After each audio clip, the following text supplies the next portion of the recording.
to ShowMeTheCurry.com. I'm Hital. I'm Anuja, and today we're going to show you how to make tomato chutney. It's a very versatile chutney. It can be had with dosas, idlis, rotis or parathas, or you can make tomato rice out of it, or actually you can even put it on a slice of bread and have it as a sandwich spread or on your toast in the mornings. That's a great idea. So here's what you're going to need.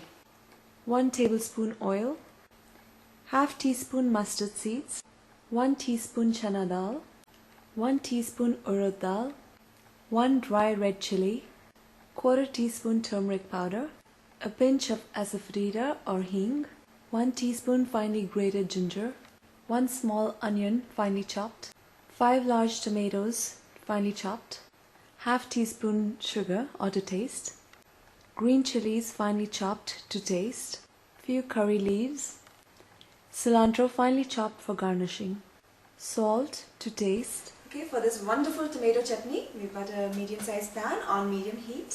We're going to go ahead and add in our oil. 1 tablespoon of oil.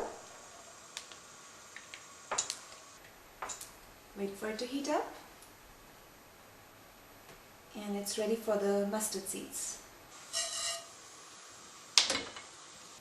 Now mustard seeds pop, so you don't want your face on top of it. You just stand back. Very good point.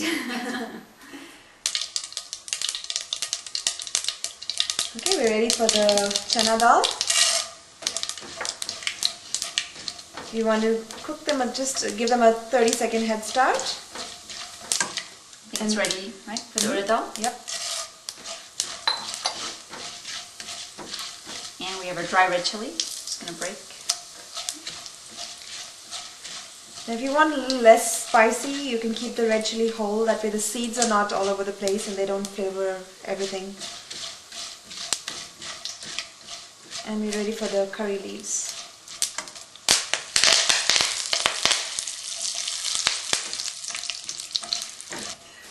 Okay, and turmeric powder and our asafoetida.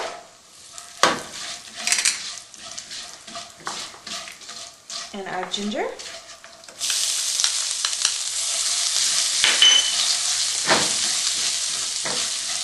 and some green chilies to taste,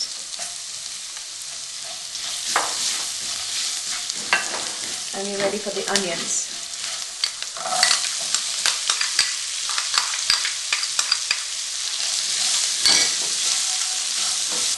Now the onions are actually absolutely optional, but they give such a wonderful crunch. A lot of tomato chutney recipes do not use that, and that's fine if you want to leave it out. And we're going to cook it till it gets a little translucent. We're also going to add in a little bit of salt.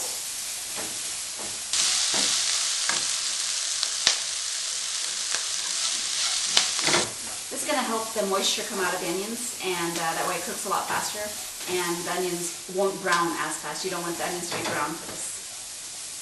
And if you feel like your onions are browning a little bit too fast, you can always take just a little bit of water and just sprinkle it on.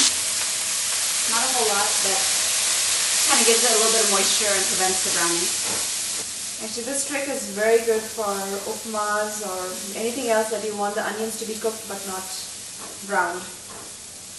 Okay, our onions are done and we are ready for the tomatoes.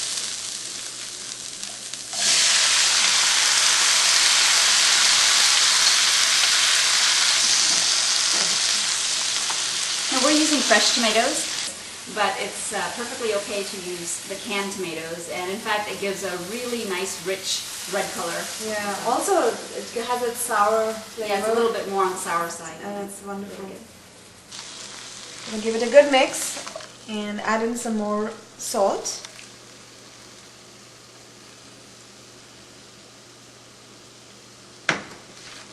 And we're going to cover it and let it cook till the tomatoes are actually cooked all the way through.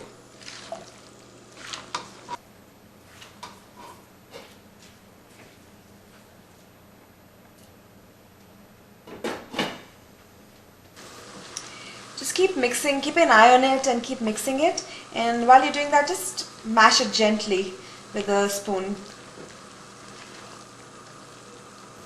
Let's check on our tomato.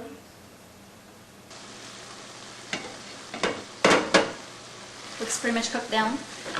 Yeah, I mean actually the raw smell is gone, so I think now we can leave it open and let it really dry out a little bit more. Actually at this point it's up to you. If you want it a little more gravy, you can keep it that way. If you want it a little drier, you can keep it that way. You can cook it down a little bit more. And we'll also go ahead and add in our sugar. Now sugar is going to be optional. Sometimes the tomatoes are very sour and sometimes they're not. So we're going to just put a little bit and see if we need any more. And it really balances out the flavor, I think. That's true. A little bit sour, a little bit sweet. Okay, I think this is the consistency we'd like to keep it. It's good for like toast. It's good for, you know, to be had with dosas or with parathas or rotis, and even to mix it with you know, with rice, to make tomato rice. So we're going to keep it like this, and we're going to turn off the stove, and we're going to add in the cilantro. Now you can never have enough cilantro in this particular dish. Give it a good mix. And it's done. Yep. Easy. Very easy. So join us again on another episode of ShowMeTheCurry.com. Adding a pinch of spice to your life.